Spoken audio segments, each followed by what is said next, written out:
దేవుని పరిశుద్ధ మహిమ కలుగును గాక.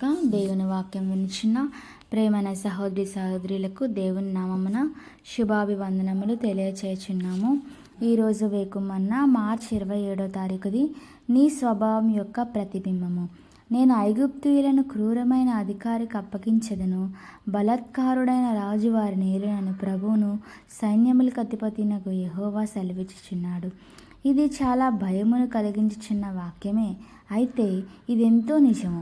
ఐగుప్తీయుడు అనగా వెనుకబడిన వాడు అని ఒక అనువాదం కలదు. ఒకవేళ నీవు నీ హృదయమందు వెనుకబడిన వాడివైతే ప్రభు నిన్ను క్రూరమైన అధికారికి అప్పగించును. బహుశా ఆ క్రూరమైన అధికారి క్రీస్తు విరోధి లేక అంత్యక్రీస్తు కావచ్చును.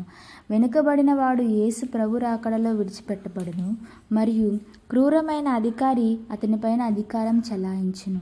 అంతేకాదు, నీవు ఒకవేళ హృదయమందు వెనుకబడిన వాడుగా ఉన్న ఎడల నీ పైన ఉన్నవారో, నీ యజమానుడో, నీ తల్లిదండ్రుల్లో లేక దైవ సేవకులు ఎవరైనాను క్రూరమైన అధికారులుగా లేక భయంకరమైన లేక కఠినమైన రాజులుగా ఉన్నట్లు నీకు ఎల్లప్పుడూ కనిపించుదురు. దీని కొరకైన పరిహారమేమి? నీవు పశ్చాత్తాపముతో మారుమనసు పొంది నీలో ఉన్న వెనుకబడిన ఆత్మను పరిత్యజించి విడిచిపెట్టుము. నీవు ఒకవేళ కఠినుడవైన వ్యక్తివైన ఉన్నాడలా నీ పైన ఉన్నవారు నీ వలనే కఠినస్థులుగా లేక నీకంటే అధిక కఠినస్థులుగా ఉన్నట్లు నీకు కనిపించును.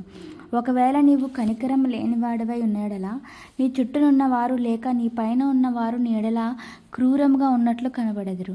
నీవు ఒకవేళ ఇతరులను క్షమించలేని వాడుగా ఉన్న ఎడల నీ దేవుడు కూడా నీ వలనే ఉన్నట్లుగా కనబడెదరు. మరో మాటలో చెప్పిన ఎడల నీ చుట్టూనున్న ప్రజల్లో నీవేమి చూచెదవో అదే నీ స్వంత స్వభావం లేక ప్రతిబింబమై ఉన్నది. ఒకవేళ నీవు మృదువైన హృదయుడుగా, క్షమించు వాడవుగా, ప్రేమగల వాడువుగా, శ్రద్ధ చూపు వాడువుగా ఉన్న ఎడల నీ చుట్టూరా ఉన్న వారందరిలో ఈ గుణాగుణములు ఉన్నట్లుగా నీవు గ్రహించుదువు. దేవుని యొక్క పరిశుద్ధ నామమున